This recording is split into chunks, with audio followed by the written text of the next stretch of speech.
some time to look at questions 1 to 4.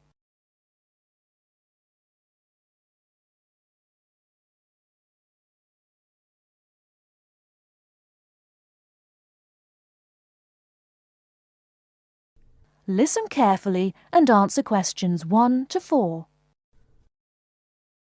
Good afternoon.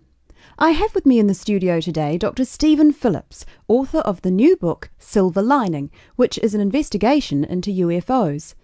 Now, Dr. Phillips, can you tell us a little about your book? Yes, certainly. Over the last 12 years, I've become increasingly interested in the subject of UFOs, and this book is a compilation of all the sightings I've heard about, together with evidence. You see, so many people are convinced that there is life on other planets that I thought I would do some research myself. And what did you find? Are we alone in the universe? You sound sceptical. Well, you'll have to buy the book to find out my personal conclusion, but I can tell you this. There are a lot of sightings in a number of different countries, and the surprising fact that I have found is that despite never having met each other, a great number of these witnesses describe an almost identical object. Now, I realize that television and the media has given us all a mental picture of a UFO, a silver ship with bright lights that moves at very high speed. What interested me was that in all the eyewitness accounts I heard, people gave very precise and detailed descriptions that varied only slightly. Reports from America, Europe, even Asia, all share a significant number of similarities. Interesting. Tell me, have you been able to see any evidence yourself? Well, no. My aim in writing this book was not really to present my own opinion, but to gather all the information available and collate it into a kind of reference guide. Personally, I don't have anything much to add apart from the conclusions that I've drawn from the accounts I've heard. I understand that there is a strong body of opinion that claims there is hard evidence that is being suppressed by the American government. Could you comment on that?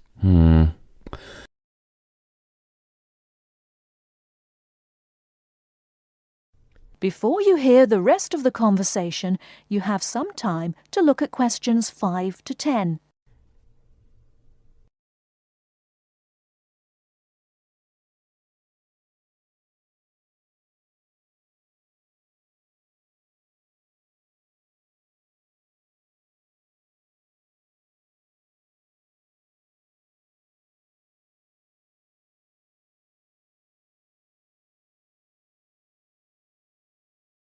Now listen and answer questions 5 to 10.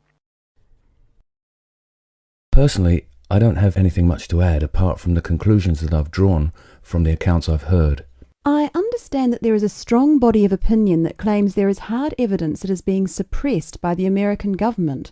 Could you comment on that? The second chapter of my book actually talks about a place in America that has often been in the media, Area 51. Area 51? Yes, it's a military base in New Mexico.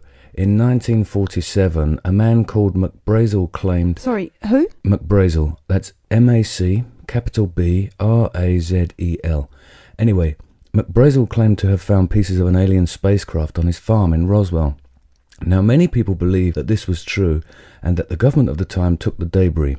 Since that time, they have denied all knowledge of any such find, and accounts by the many leading experts at the time dismissed the claim, believing that McBrazel had actually found pieces of a higher altitude weather balloon that had disintegrated. Now, the lack of information combined with the large number of conspiracy theorists means that no useful scientific conclusion can be drawn, but I have found out one or two surprising details. Again, you'll have to buy the book if you want to find out more. Okay. Now, I understand that an overwhelming majority of UFO sightings occurred in America. Do you find that in any way relevant?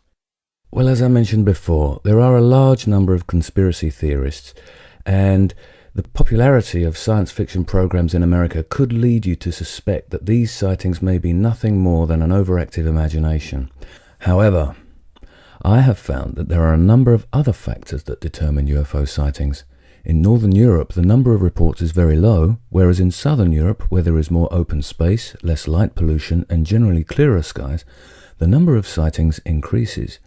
Now, when you consider the vast open areas of America, particularly around New Mexico, there is an argument that UFOs are simply easier to see in certain geographical and climatic situations. Well, I've never thought of that. If I could ask you one final question, Dr. Phillips, what about alien abduction? Well, I don't really cover that in my book. You see, I was looking to present facts from which people could draw their own conclusions. With these reported abductions, I've found them to be very unreliable. Well, thank you very much for your time.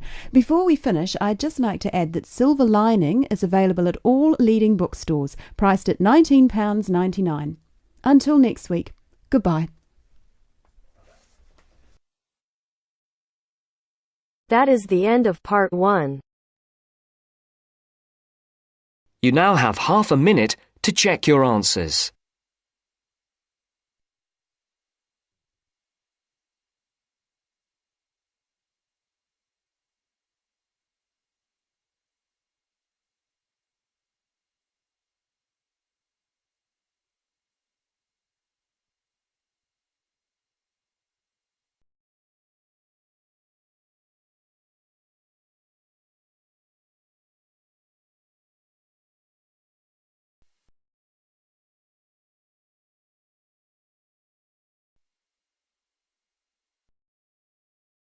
Now turns to part 2.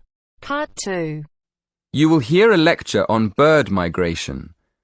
First, you have some time to look at questions 11 to 17.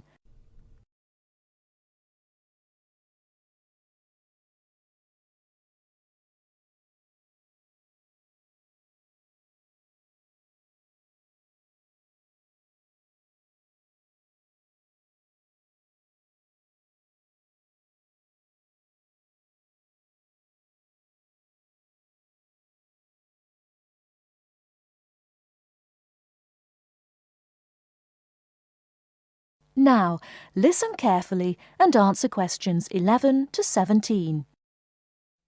My lecture this evening will focus on the migration of birds. That is, how birds fly in big groups from different parts of the world at certain times of the year.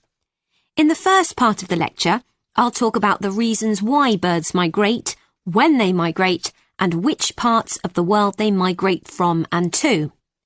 To start with, why do birds migrate? Well, there are two main reasons. 1, they migrate to look for food, and 2, they travel to parts of the world that are more suitable for breeding.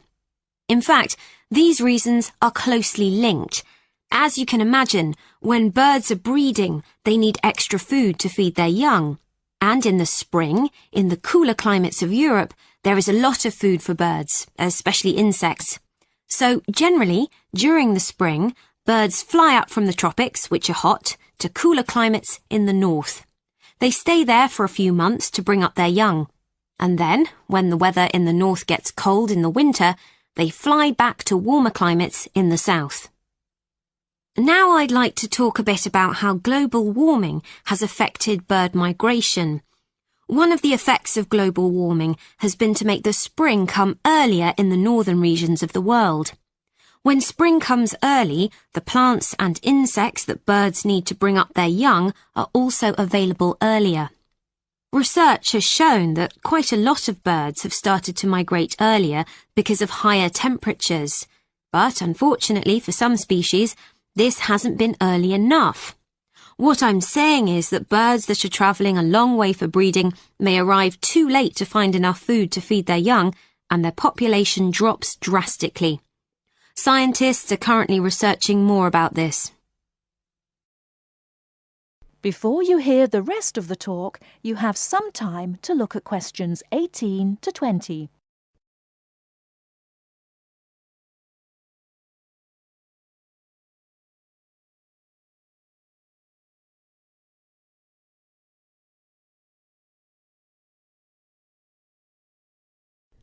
Now listen and answer questions 18 to 20.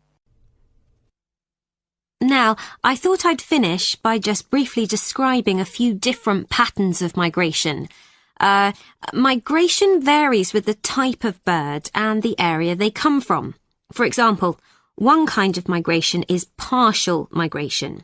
This means that some birds in a particular species will migrate and others won't. It usually depends on how the weather affects food supplies, and very often happens in the tropics. In another migratory pattern, a bird called an Arctic tern migrates the whole length of the globe, from the North Pole to the South. The Arctic tern travels between 12 and 15,000 kilometres each way when it migrates in a complete circle around the world. It's quite amazing. Right, and lastly, I'd like to mention a pattern which isn't nearly as spectacular, but is very interesting. And this is the way many birds migrate across North America. In this pattern, the birds fly northwards in the west of the country and then back south again in the east. So, if you imagine it, they're actually migrating in a circular pattern, like the hands of a clock, not in a straight line, as we might think. That is the end of part 2. You now have half a minute to check your answers.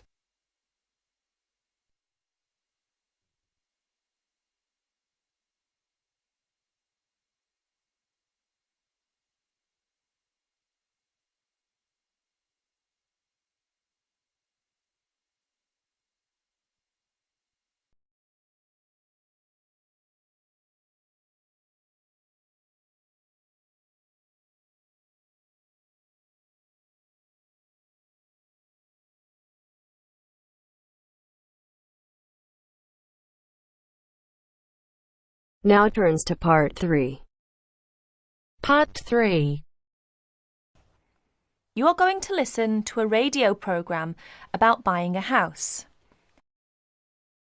First, you have some time to look at questions 21 to 25.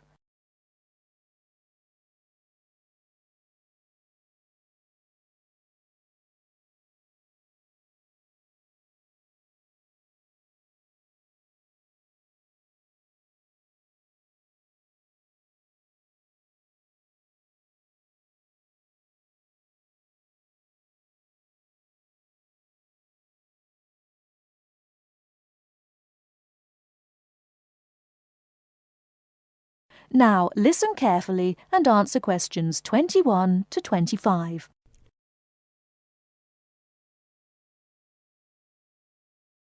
Good afternoon, listeners. Today, I'd like to welcome Edward Fox, who is going to talk to us today about buying a house. Edward.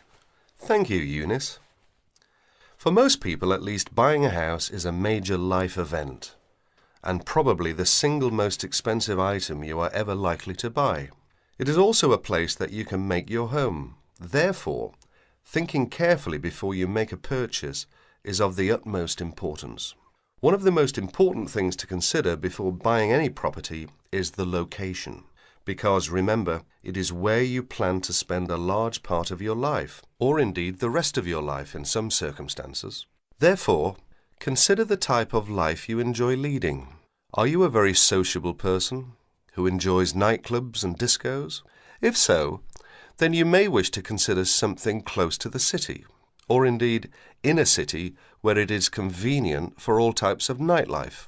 On the other hand, if, like me, you prefer a quieter life, then you may want to consider something away from the city. However, do remember that proximity to your place of work is also important.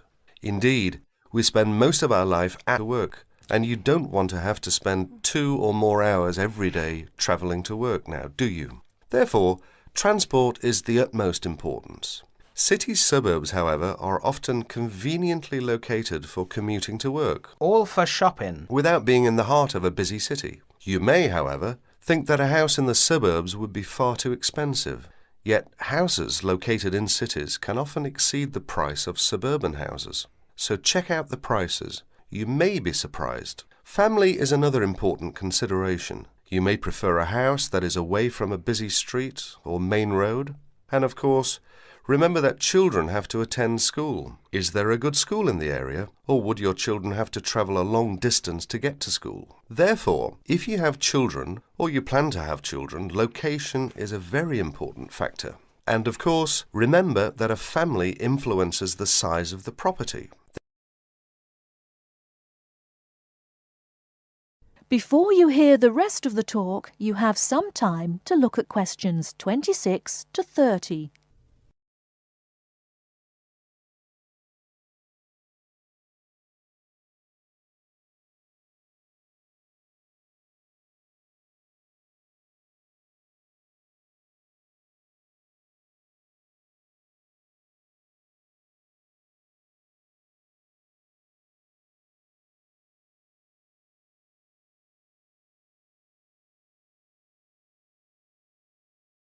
Now listen and answer questions 26 to 30.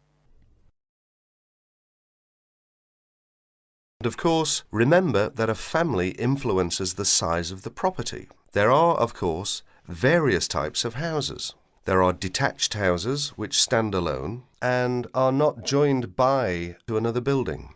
Then there are semi-detached houses, which, incidentally, are the most common, and for good reason, because they are less expensive than detached houses. This is because they are, in fact, two houses joined together, and therefore take up less space. And finally, there are townhouses, which are many houses joined together to form a long row. But don't think that townhouses are less expensive than semi-detached houses. They rarely are. This is because they are usually built in cities where the prices of property is very expensive indeed. The age of property is another consideration. If you're considering buying an old house, beware. You may be faced with expensive repairs and renovation bills. So have the house thoroughly checked by a professional surveyor before you decide to buy. But then again, there are things you can look for yourself. Things such as the condition of the woodwork, especially doors and windows that can be expensive to replace. More importantly, make sure all the fixtures and fittings, things such as cupboards, sinks, taps, bathtubs, are all in good working order, because replacing kitchens and bathrooms can be a very costly business. And don't forget the garden. If the property has one, if you enjoy gardening, then fine. But if you don't enjoy gardening, then you may prefer a small garden as opposed to a big one. But even if you do enjoy gardening, it is important to remember that gardens take up a lot of your time.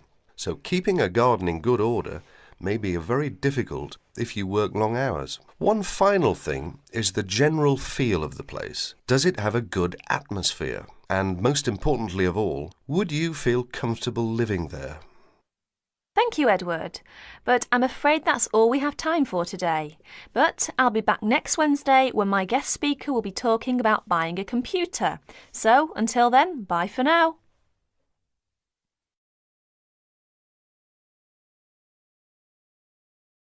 That is the end of part 3. You now have half a minute to check your answers.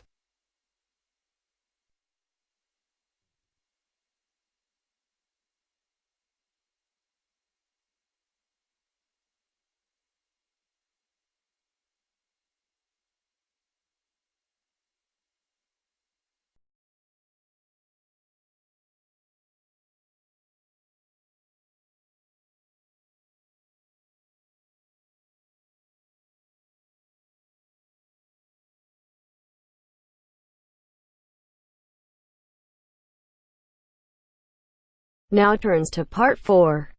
Part 4. You are going to hear a talk on two famous American presidents. As you listen, fill the missing information in the notes below. First, you have some time to look at questions 31 to 40.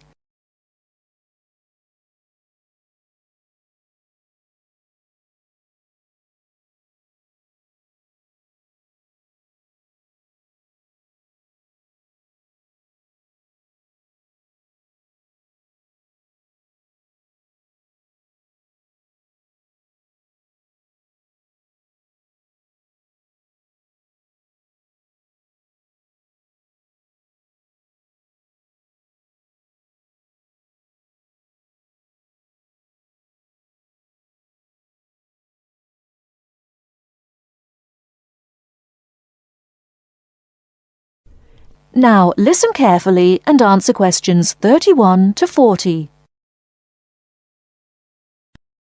John F. Kennedy and Abraham Lincoln lived in different times and had very different family and educational backgrounds. Kennedy lived in the 20th century, while Lincoln lived in the 19th century. Kennedy was born in 1917, whereas Lincoln was born more than 100 years earlier, in 1809. As for their family backgrounds, Kennedy came from a rich family, but Lincoln's family was not wealthy. Because Kennedy came from a wealthy family, he was able to attend expensive private schools. He graduated from Harvard University.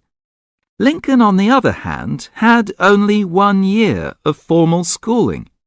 In spite of his lack of normal schooling, he became a well-known lawyer.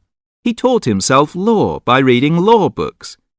Lincoln was, in other words, a self-educated man. In spite of these differences in Kennedy and Lincoln's backgrounds, some interesting similarities between the two men are evident. In fact, many books have been written about the strange coincidences in the lives of these two men. For example, take their political careers. Lincoln began his political career as a U.S. congressman. Similarly, Kennedy also began his political career as a congressman. Lincoln was elected to the U.S. House of Representatives in 1847. Kennedy was elected to the House in 1947. They went to the Congress just 100 years apart. Another interesting coincidence is that each man was elected President of the United States in a year ending with the number 60. Lincoln was elected President in 1860, and Kennedy was elected in 1960. Furthermore, both men were president during years of civil unrest in the country. Lincoln was president during the American Civil War. During Kennedy's term of office, civil unrest took the form of civil rights demonstrations. Another striking similarity between the two men was that, as you probably know, neither lived to complete his term in office. Lincoln and Kennedy were both assassinated while in office. Kennedy was assassinated in Dallas, Texas, after only 1,000 days in office. Lincoln was assassinated in 1865, a few days after the end of the American Civil War. It's rather curious to note that both presidents were shot while they were sitting next to their wives. These are only a few examples of the uncanny and unusual similarities between the destinies of these two American men, who had a tremendous impact on the social and political life of the United States and the imagination of the American people. That is the end of part 4. You now have half a minute to check your answers.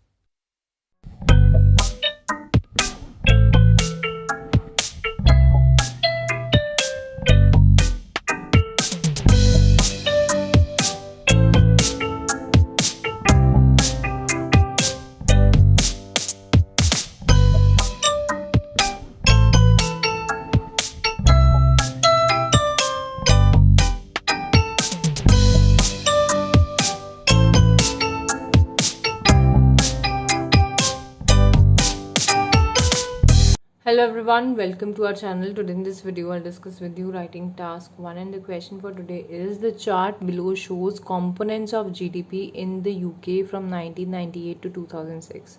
So the graph is representing the gross domestic product from IT and service industries of the UK as a percentage of GDP.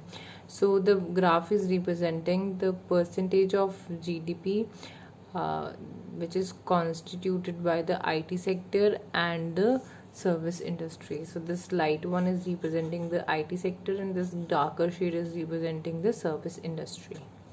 So as we can see, like by the passing years, the contribution of IT sector and service industry in the GDP increased throughout the given time, right? And the contribution of IT sector was more than the service industries. So let's see how we can write this now. The rendered bar graph means the given bar graph depicts the GDP factors in the UK from 1998 to 2006. Overall, it is discernible from the graph that the GDP of IT was higher as compared to the service industry. Explicitly, the GDP of both industries increased in the given time frame. So as we can see, like the GDP from both the industries increased with the given time frame. In 1998, the IT industry and service industry contributed just above 6% and 4% of GDP respectively. So IT industry, contributed just above 6% and 4% contribution was from service industry. Although after 2 years the ratio for both the components increased by nearly, so after 2 years what happened, the ratio from both the component increased by nearly 2%. We can say, like from here, as we can see, it increased from 6 to 8% and it increased from 4 to nearly 6, right? So that's why we are saying that the ratio from both the component increased nearly by 2%. But in 2002 the GDP from the IT industry plunged slightly to nearly 8%, or we can say, like, instead of writing nearly again and again, we can say to around,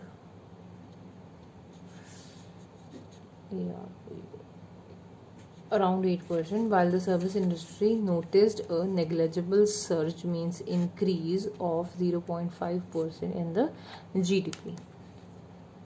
So as we can see, a negligible plunge in the GDP of IT sector, like it is nearly 8 or around 8%, and here a slight increase of 0.5% can be seen, like from 6 to 6.5.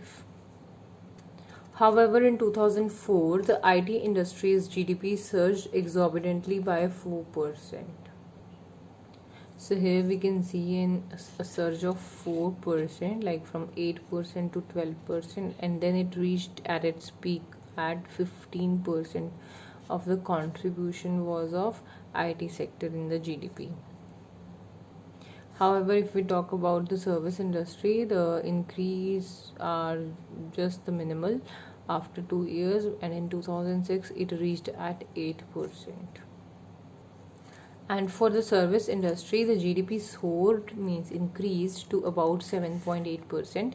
Finally, the IT industry's GDP peaked in 2006, accounting for 15% of the total GDP, while the service industry managed nearly half of IT services, contributing to 8%. So that's why we are saying nearly half.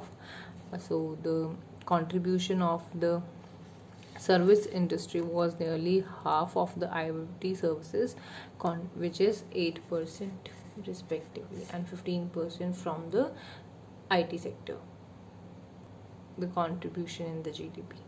So this was for today. If you like the video, do hit the like button and subscribe to our channel. I'll meet you in the next video. Till then, bye bye and take care.